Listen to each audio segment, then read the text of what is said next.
ग्यासका cylinder कारमा बोकेर केमा बोकेर मोटरसाइकलमा बोकेर साइकलमा बोकेर कुद्नु पर्दैन। घर घरमा चुला पुर्याइदियो। केरौँ काठमाडौँ पोखरा रेल आइसकेपछि होइन भने 76 सालभित्र नेपालको पानी जहाजले झन्डा हालेर कसरी सामान बोकेर हिँड्छ, कसरी मान्छे बोकेर हिँड्छ हामी देखाउँछौँ। घर घरमा ग्यासको पाइप ल्याइदिन्छु, नेपालमा पानी जहाज चलाउँछु, पूर्व पश्चिम रेलमार्ग बनाउँछु। यी केवल चुनावी नारा होइनन्, यी थिए केपी ओलीको बाचा। तर यस्ता हावागफ दिनेमा केपी ओली मात्र पनि छैनन्। 10 वर्षभित्रमा यो देशलाई चाहिँ दक्षिण एसियाको त सबभन्दा अगाडि लान्छौँ। हरेक पटक चुनावमा उनीहरू आए, हामीलाई ढाँटे गए, हुने नहुने आशा देखाए, जनतालाई माग्ने बन्न बाध्य बनाए। 2074 साल संविधान जारी भइसकेको थियो, देश सङ्घीय संरचनामा प्रवेश गरिसकेको थियो। त्यति बेला भने वाम गठबन्धनको लहर चल्यो। नेपाल कम्युनिस्ट पार्टी एमाले र नेपाल कम्युनिस्ट पार्टी माओवादी केन्द्र एउटै मोर्चामा उभिए। परिणाम प्रतिनिधि सभामा करिब 2/3 बहुमतको नजिक पुग्ने जनमत एमाले सबैभन्दा ठुलो शक्ति बन्यो। ओली प्रधानमन्त्री बने। त्यो समयको भाषण शैली नै फरक थियो। आत्मविश्वासले भरिएको राष्ट्रवादको स्वर, भारतसँगको नाकाबन्दीपछि बनेको भावनात्मक माहौल, अब भने नेपाल झुक्दैन भन्ने सन्देश। तर त्यसपछि के भयो? नेपाल कम्युनिस्ट पार्टी बनेर एकीकरण भयो, तर केही वर्षमै विभाजन पनि भयो, संसद विघटन भयो, सर्वोच्च अदालतको फैसला आयो, राजनीति स्थिरता बढ्यो। रेल अझै पनि पूर्व पश्चिम, विद्युतीय रेल कागजमै, ग्यास पाइपलाइन अझै सम्भावनाको अध्ययनमै, पानी जहाज, कानुनी संरचना बने तर व्यवहारमा देखिने प्रगति सीमित। अब भने 2082 नजिकै गर्दा उही शब्दहरू भने फेरि पनि सुनिन थालेका छन्। म प्रधानमन्त्री भएँ भने 6 महिनाभित्र ग्यास वितरण गर्छु, यो रेकर्डमा रहोस्। उही जोस, उही शैली, उही आत्मविश्वास। तर देशको मुड भने 2074 सालको जस्तो छ त? अहिले एमाले प्रमुख प्रतिपक्षको भूमिकामा छ। राजनीतिक गठबन्धनहरू भने फेरि पनि फेरिएका छन्। नयाँ दलहरू भने उदाएका छन्। युवा मतदाताहरू भने अझ बढी प्रश्न सोधिरहेका छन्। त्यसैले प्रश्न उठ्छ, यो अनुभवी नेताहरूको जटिल आत्मविश्वास हो कि पुरानै चुनावी स्क्रिप्टको पुनः प्रयोग हो? आजको भिडियोमा भने हामी यस विषयमा विश्लेषण गर्दैछौँ। ओलीको भाषण शैली र गफको राजनीति, 2074 को लहर कसरी बन्यो, मदन भण्डारी हुँदाखेरिको समयको एमाले, 2082 तिरको एमालेको वास्तविक अवस्था, यो सबै कुराको छिनोफानो भने हामी गर्ने नै छौँ। किनकि राजनीतिमा शब्दहरू भने शक्तिशाली हुन्छन्, तर अन्ततः निर्णय गर्छन् जनताले। भिडियो सुरु गर्नु अघि कृपया हाम्रो च्यानललाई सब्सक्राइब गरिदिनु होला। तपाईँको एउटा सब्सक्राइबले हामीलाई यस्ता थप गहिरो अध्ययन, तथ्यमा आधारित र अर्थपूर्ण भिडियोहरू बनाउन ठुलो मोटिभेसन दिनेछ। त्यसैले ढिला नगरी लेट्स गो भिडियो। अहिले देशभरि भने एउटा कुरा स्पष्ट रूपमा देखिन थालेको छ, जनताहरू अब हावादारी गफमा सजिलै विश्वास भने गर्दैनन्। पहिले भने भाषणले उत्साह ल्याउँथ्यो, अहिले भने भाषणले प्रश्न जन्माउँछ। जनताहरू भने जागिसकेका छन्। अहिले हरेक नेता भोट माग्न जाँदाखेरि जनताले भने नेताहरूलाई प्रश्न गर्न थालेका छन्। हामीलाई ढोक्न ओर्न के पनि पर्दैन कुरा भन्नुमा राम्रो काम गर्न पर्छ। म एउटा कुरा भन्न चाहन्छु, किनभने हामी तपाईलाई पटक पटकमा जिताएको छौं। तपाईले हामीलाई नम्बर किन भएको छैन? सर किन यस्तो? तँलाई किन भोट दिनु? तँलाई त मेरो बाजेले पनि बाउले पनि दिएको भोट हो। के गरेको अहिलेसम्म? पैसामा बिक्ने खालको होइन। पैसा दिने चाहना दिन पैसा त लिन्छु, तर तँलाई भोट दिँदैन म। भाषणको भरमा भोट हाल्ने समय भने बिस्तारै धकिलिँदैछ। अहिले मतदाताहरू भने नेताहरूलाई औँडा ठड्याएर प्रश्नहरू भने सोध्न थालेका छन्। जस्तो कि यो दृश्य हेर्नुहोस्। तपाईँ जब 3 पल्ट प्रणाली हुनुभयो, अहिलेसम्म गर्न सक्नु भएन, अब गर्न सक्नुहुन्छ? सुरु भएर हुँदैन त, सुरु गरेर भएर हामीले सबै समाधान हुनु पर्यो नि त। पक्का पनि नक्सा आउनु पर्यो धनी आउनु पर्यो पछि हामीले बेमा लोन राखेर ऋण खानु पर्दैन खतम पारेको थियो अहिले भर्खर फेरि राजबाट सरकार ल्याएको छ आयोगलाई काम गर्दैछ त्यसकारण एकछिन पर्खेर गर्छ भइहाल्छ अब कति पर्खिनु भन्नु न तपाईँ 3 पढाउनु हुँदा हामी पर्खे पढाइछु नि त कति पर्खिनु हामी कति पर्खिनु भन्नु न कति पर्खिनु भन्नु 5 वर्ष 10 वर्ष 20 वर्ष हो भन्नु सुकुम्बासी बस्तीको घर दैलो कार्यक्रममा केपी शर्मा ओलीलाई स्थानीयले सिधै प्रश्न गरिरहेका छन्। 3 पटक प्रधानमन्त्री भइसक्नुभयो, अहिलेसम्म धनी पूर्जा खोइ, नक्सा खोइ। अब अर्को दृश्य हेर्नुहोस् त यहाँ।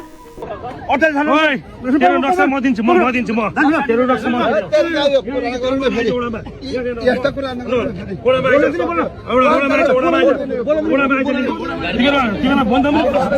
याद गर नि फेरि मेरो यहाँ आएको नक्सा चाहियो भने आइज म कहाँ आउने मकालाई नक्सा चाहियो धनकुटा आऊ 4 र 5 मा आउने। त्यही कार्यक्रममा केही कार्यकर्ताहरूले तेरो नक्सा म दिन्छु वाडामा आइज भन्दै थर्काएको दृश्य देख्न सकिन्छ। यो दृश्यले एउटा ठुलो प्रश्न उठाउँछ। भोट माग्न जाँदा आशा देखाउने तर प्रश्न गर्दा आक्रोशित हुने, यो भने कस्तो राजनीतिक संस्कृति हो? यो केवल एउटा दलको समस्या होइन, यो समस्या भने धेरै दलहरूमा देखिन थालेका छन्। उदाहरणका लागि चन्द्र भण्डारी घर दैलो कार्यक्रममा जाँदा एक महिलाले भान्जा भनेर सम्बोधन गरेको भिडियो पनि निकै चर्चामा आयो। समय भान्जाले के भन्नु भने दलित जातिलाई सबै घर म तँलाई बनाइदिन्छु भनेर भन्नु भान्जाले धर्ममा कसैलाई पार्न हुन्न। त्यसपछि उनले स्पष्टीकरण दिँदै भने मिडिया पनि हुने भएकाले आरोप लगाउने होइन, माया गरेर बाबु आउनु भयो भनिदिनुपर्छ। यहाँ मिडिया हुन्छन् ढाँटे साँटे भन्ने यस्ता कुरा गर्न भएन। त्यसकारण यहाँ आउँदा राम्रो हजुरले माया गरेर बाबु आउनु खुसी लाग्यो यत्रो घाइते हुनु तपाईँको स्वास्थ्य कस्तो छ भन्ने हो कि यसको यस्ता कुरा गर्न भएन। धन्यवाद, जय नेपाल, राम्ररी बस्नु होला। ल जय नेपाल। यी दृश्यहरू साना लाग्न सक्छन् तर यसले ठुलो परिवर्तन भने देखाउँछ। नेता र जनता बीचको सम्बन्ध बदलिँदैछ। पहिले भने नेताहरू बोल्थे, जनता सुन्थे, अब भने जनताहरू बोल्नेछन्, नेता सुन्न बाध्य भएका छन्। सामाजिक सञ्जालको विस्तार, राजनीतिक चेतनाको वृद्धि तर दोहोरिँदै आएका बाचाहरू, यी सबैले मतदातालाई अझ सचेत बनाएको छ। अहिलेको चुनावी राजनीति भावनाभन्दा बढी जवाफदेहिताको राजनीति बन्न थालेको छ र यही बदलिदो राजनीतिक माहौल बुझ्न हामी अब फर्किँदैछौँ। ओलीको भाषण शैली र 2074 को लहरतिर। नेपाली राजनीतिमा भने धेरै नेताहरू छन् तर भाषणले नै आफ्नो राजनीतिक पहिचान बनाएका नेता भने कम छन्। ओली भने त्यही श्रेणीमा पर्दछन्। उनको भाषणमा भने प्राय 3 कुरा सधैँ देखिन्छन्: ठुला सपना, राष्ट्रवाद र व्यङ्ग्य मिसिएको आत्मविश्वास। उनी भाषण गर्दा केवल वर्तमानको कुरा मात्र गर्दैनन्, भविष्यको नेपाल चित्रण गर्छन्। रेल गुडिरहेको नेपाल, औद्योगिक रूपमा बलियो नेपाल, समृद्ध र आत्मनिर्भर नेपाल। यही शैलीका कारण उनका भाषणहरू सभा सम्मेलनदेखि सामाजिक सञ्जालमा छिट्टै फैलिन्छन्। समर्थकहरू यसलाई दूरदृष्टि भन्छन्, आलोचकहरू भने यसलाई हावादारी गफ भन्छन्। उदाहरणका लागि घर घरमा ग्यासको पाइपलाइन, नेपालमा अझै ऊर्जा पूर्वाधार विस्तारको काम जारी छ तर ओलीले यसलाई दीर्घकालीन विकास योजनाको रूपमा प्रस्तुत गरेका छन्। पानी जहाज, भूपरिवेष्टित देशमा पानी जहाजको कुरा सुरुमा असम्भव जस्तो लाग्यो तर अन्तर्देशीय जलमार्ग प्रयोगको सम्भावना बारे भने नेपाल भारत बीच कानुनी र प्राविधिक छलफल वास्तवमै अघि बढ्यो। पूर्व पश्चिम रेल, यो परियोजना अझै प्रारम्भिक चरणमै छ। विस्तृत अध्ययन, लागत अनुमान र योजना निर्माणको प्रक्रियामा, तर राजनीतिक भाषणमा यो आधुनिक पूर्वाधार र विकासको प्रतीक बनेको छ। ओलीको राजनीति बुझ्न एउटा महत्त्वपूर्ण पक्ष छ। उनी केवल योजना होइन कल्पनाशील भविष्यको कथा पनि प्रस्तुत गर्छन्। राजनीतिमा तथ्य र परिणाम महत्त्वपूर्ण हुन्छ तर सपना देखाउने क्षमता पनि नेतृत्वको भने एउटा शक्ति मानिन्छ। 2074 साल नेपाली राजनीतिक इतिहासको एउटा निर्णायक मोड। नयाँ संविधान कार्यान्वयनको चरणमा थियो, देश सङ्घीय संरचनामा गइसकेको थियो र जनताको भने एउटै चाहना थियो, अब भने स्थिर सरकार चाहियो। त्यही बेला भने 2 ठुला कम्युनिस्ट शक्ति एउटै चुनावी मोर्चामा उभिए, नेपाल कम्युनिस्ट पार्टी एमाले र नेपाल कम्युनिस्ट पार्टी माओवादी केन्द्र। यो केवल गठबन्धन थिएन, यो सन्देश थियो अब 5 वर्ष ढुक्क सरकार चल्छ। त्यसबेला 2015 सालको भारतीय नाकाबन्दीको असर अझै जनमानसमा ताजा नै थियो। राष्ट्रवादको भावना भने बलियो थियो र त्यो सम्भावनाको केन्द्रमा थियो केपी शर्मा ओली। उनको भाषणमा आत्मविश्वास थियो, छिमेकीसँग बराबरको कुरा थियो, समृद्ध नेपालको भने सपना थियो। जनताले भने विश्वास गरे अब विकास रोकिने छैन, अब भने सरकार ढल्ने खेल बन्द हुन्छ, अब देशले राम्रै गति लिन्छ। परिणाम भने छिटै नै आयो। वाम गठबन्धनले प्रतिनिधि सभामा बहुमत नजिकको जनमत भने प्राप्त गर्यो। एमाले सबैभन्दा ठुलो शक्ति बन्यो। पछि भने दुवै दल एकीकृत भएर नेपाल कम्युनिस्ट पार्टी बने। त्यो क्षणलाई धेरैले कम्युनिस्ट एकताको स्वर्ण युग पनि भने। तर राजनीति सधैँ गणित जस्तो सरल हुँदैन। केही वर्षमै शक्ति सङ्घर्ष सुरु भयो, आन्तरिक विवाद भने बढ्दै गयो, संसद विघटनसम्मको अवस्था भने आयो, अन्ततः पार्टी विभाजन भयो। जनताले खोजेको स्थिरता अपेक्षा गरे जस्तो लामो समय भने टिक्न सकेन। 2074 को लहर आशाको लहर थियो, तर त्यसपछिका घटनाक्रमले त्यो आशालाई परीक्षणको घेरामा भने राखिदियो। र आज जब हामी 2082 तिर हेर्छौँ, प्रश्न भने फेरि त्यही आउँछ, के त्यो लहर फेरि सम्भव छ? अब भने हेरिहालौँ अहिलेको एमालेको वास्तविक अवस्था। प्रश्न भने सरल नै छ, तर उत्तर भने त्यति सरल छैन। 2082 तिर जाँदै गर्दा एमाले कहाँ उभिएको छ? नेपाल कम्युनिस्ट पार्टी एमाले अझै पनि देशको प्रमुख राजनीतिक शक्ति मध्ये एक हो। संसदमा भने बलियो उपस्थिति छ, देशभर सङ्गठन संरचना कायम नै छ र नेतृत्व अनुभव पनि छ। तर राजनीतिक वातावरण भने 2074 जस्तो छैन। अहिलेको राजनीतिमा गठबन्धन राजनीति लगभग सामान्य अभ्यास बनिसकेको छ। सरकार निर्माणदेखि चुनावसम्म दलहरू भने एक्लैमा भन्दा सहकार्यमा निर्भर देखिन्छन्। अर्कोतर्फ भने पछिल्ला वर्षहरूमा नयाँ राजनीतिक शक्तिहरू भने उदाएका छन्। नेपाली राजनीतिमा नयाँ प्रतिस्पर्धा लिएर आएको छ। यस परम्परागत ठुला दलहरूको मतधारमा प्रभाव पारिरहेको देखिन्छ। युवा मतदाता पनि पहिले भन्दा फरक सोचमा छन्। उनीहरू पार्टीको इतिहास भन्दा कामको परिणाम र पारदर्शितालाई बढी महत्त्व दिन थालेका छन्। त्यसमा भने थपिएको छ सामाजिक सञ्जालको प्रभाव। अब राजनीतिक सन्देश केवल सभामै मात्र सीमित छैन, हरेक भाषण, निर्णय र विवाद छिटै जनतामाझ भने पुग्छ। यही कारणले एमाले अझै ठुलो शक्ति भए पनि 2074 सालको जस्तो स्पष्ट लहर अहिले देखिएको भने छैन। राजनीति अहिले धेरै प्रतिस्पर्धात्मक र अनिश्चित बनेको छ। जनमत भने पहिले भन्दा छिटै बदलिन्छ र विश्वास टिकाइराख्न झन कठिन भएको छ। यसैले 2082 को चुनावतिर हेर्दा मुख्य प्रश्न यही रहन्छ, एमाले आफ्नो पुरानो जनविश्वासलाई फेरि नयाँ परिस्थितिसँग कसरी जोड्छ? अब भने एमालेको इतिहास हेरौँ। एमालेको इतिहास बुझ्न मदन भण्डारीलाई सम्झिनै पर्छ। मृत्युदेखि डराएर हिजो पनि हामी पुनः पसेका होइनौँ। मृत्युदेखि डराएको भए झापाको सङ्घर्षको सृष्टि हुने थिएन। मृत्युदेखि डराएको भएदेखि तानाशाहलाई, त्यो बादशाहलाई घोडाबाट खसाल्न पनि कठालो समात्ने आँट गरिने थिएन। 1990 को जनआन्दोलनपछि बहुदलीय लोकतन्त्र पुनः स्थापित हुँदा एमाले आफ्नो वैचारिक दिशा स्पष्ट बनायो। त्यही बेला मदन भण्डारीले अघि सारे जनताको बहुदलीय जनवाद। जहाँसम्म भारत र चीनको सवाल छ, दुईटै ठूला छिमेकी मुलुकहरूसँग परम्परागत ढङ्गको मैत्रीपूर्ण सम्बन्ध हामी कायम राख्न चाहन्छौँ।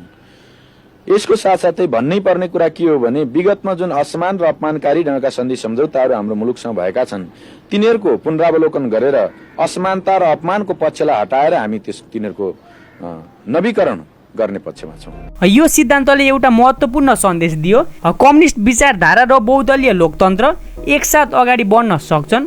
त्यो समयमा नेपाल कम्युनिस्ट पार्टी एमालेको छवि अरू दलभन्दा फरक थियो। एमालेलाई त्यति बेला धेरैले यस्तो पार्टीको रूपमा हेर्थे, वैचारिक रूपमा स्पष्ट, अनुशासित र सङ्गठित, गाउँ गाउँसम्म बलियो सङ्गठन भएको। हरेकले आफ्नो पिठो बिकाउने कोसिस गर्छ, त्यस निम्ति मैले कुनै टिप्पणी गर्न छैन। तर नेकपा एमाले जुन मुद्दाहरू जुन ग्राभिटीको साथ जस्तो हैसियतले उसले उठाउँदै आयो त्यो कुरा जारी राखेको छ र उसले जारी राख्नेछ। हामीलाई कसैले स्याबासी दिए त्यसलाई हौसिएर अलिकति बढ्ता उफ्रिने, कसैले हामीलाई निन्दा भर्सना गरे खुम्चिएर मरिच जस्तो बन्ने यो पार्टीको संस्कार पनि छैन। हामी त्यस्ता कुराहरूलाई सुन्छौँ, काम लाग्ने कुरा लिन्छौँ। युवा पुस्तामा लोकप्रिय।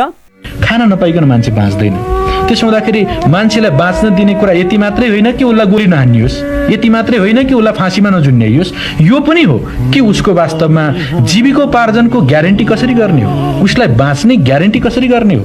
तर एउटा प्रजातान्त्रिक सरकारले, एउटा प्रजातान्त्रिक पद्धतिले, एउटा प्रजातान्त्रिक पार्टीले मान्छेहरूका भोगप्रति, रोगप्रति, मान्छेहरूका समस्याप्रति, शिक्षा र स्वास्थ्यका कुराहरूप्रति ऊ चिन्तित छ कि छैन र बोल्ने, लेख्ने, छाप्ने, सभा सङ्गठन गर्ने, पार्टीहरूमा लाग्ने, आफ्ना विचारहरू एक्सप्रेस गर्ने त्यो कुराप्रति ऊ वास्तवमा साँच्चै हार्दिक रूपले नतमस्तक छ कि छैन, यो कुरा देखिनुपर्छ। 1994 को मध्यवधि चुनावमा एमाले संसदको सबैभन्दा ठूलो दल बन्यो र अल्पमत सरकार गठन गर्न छलफल भयो। त्यो नेपाली कम्युनिस्ट आन्दोलनका लागि ऐतिहासिक क्षण बनेको थियो। मदन भण्डारीको समयको एमाले केवल चुनाव जित्ने पार्टी मात्र भने थिएन, आन्दोलन विचार र संगठन संयोजक भएको पार्टी थियो। तर 1953 मा भने दासढुङ्गा हत्याकाण्डमा मदन भण्डारीको निधन भयो। एमालेको नेतृत्व संरचना क्रमशः बदलिँदै भने गयो। समयसँगै पार्टीभित्र वैचारिक बहस कमजोर हुँदै गएको र नेतृत्व केन्द्रित राजनीति बढेको भन्ने आलोचना सुनिन थाल्यो। आजको एमाले अझै पनि नेपालको प्रमुख राजनीतिक शक्ति मध्ये एक हो। तर धेरै विश्लेषकहरूको बुझाइमा पार्टीको राजनीतिक ऊर्जा संगठन र विचार भन्दा बढी नेतृत्वको प्रभावमा केन्द्रित देखिन्छ। यही परिवर्तन विचार केन्द्रित पार्टीबाट नेतृत्व केन्द्रित पार्टीतर्फको यात्रा नेपाली राजनीतिमा बारम्बार उठ्ने बहस बनेको छ र सायद यही कारणले एमाले वर्तमान अवस्था बुझ्न मदन भण्डारीको समयको एमाले फेरि सम्झिनु पर्ने हुन्छ। यदि राजा संविधानमा बाँधिएर बस्ने हो भने, यदि राजा जनतालाई दिएका अधिकारहरूलाई उल्लङ्घन गर्ने, कहिल्यै पनि त्यस्तो दुस्साहस नगर्ने हो भने रहन पनि सक्छन्। आदरणीय जनसमुदाय, यो कुनै ठुलो कुरा होइन। एकजना राजा रहने कुराले त्यत्रो ठुलो कुनै आपत्ति गर्दैन। तर सामन्तवाद दलालोपशाही पुँजीबाट साम्राज्यवादको शोषण रह्यो भने राजा नरहे पनि वास्तवमा हाम्रो चित्र कुनै परिवर्तन आउँदैन। अन्त्यमा भने ओलीको राजनीतिक दुई कुराको मिश्रण हो, सपना र वास्तविकता। उनका भाषणहरूले आशा जगाउँछन्, भविष्यको चित्र देखाउँछन् र समर्थकहरूलाई ऊर्जा दिन्छन्। तर समयसँगै जनताले केवल सपना होइन परिणाम पनि खोजिरहेका भने छन्। लोकतन्त्रमा अन्ततः निर्णायक कुरा नेताको शब्द होइन जनताको विश्वास हो। 2074 सालमा त्यो विश्वास बलियो भने थियो, त्यो विश्वासले ठुलो जनमत सिर्जना गर्यो। अब भने 2082 नजिकै गर्दा त्यही विश्वास कति बाँकी छ, कति बदलिएको छ र कति पुनर्निर्माण हुन्छ, त्यसको अन्तिम निर्णय नेताले होइन जनताले भने गर्नेछन्। भिडियो तपाईँलाई कस्तो लाग्यो, मन परेको भए च्यानललाई अवश्य सब्स्क्राइब गरिदिनु होला र आफ्नो प्रतिक्रिया भने कमेन्ट बक्समा छान्न नबिर्सिनु होला।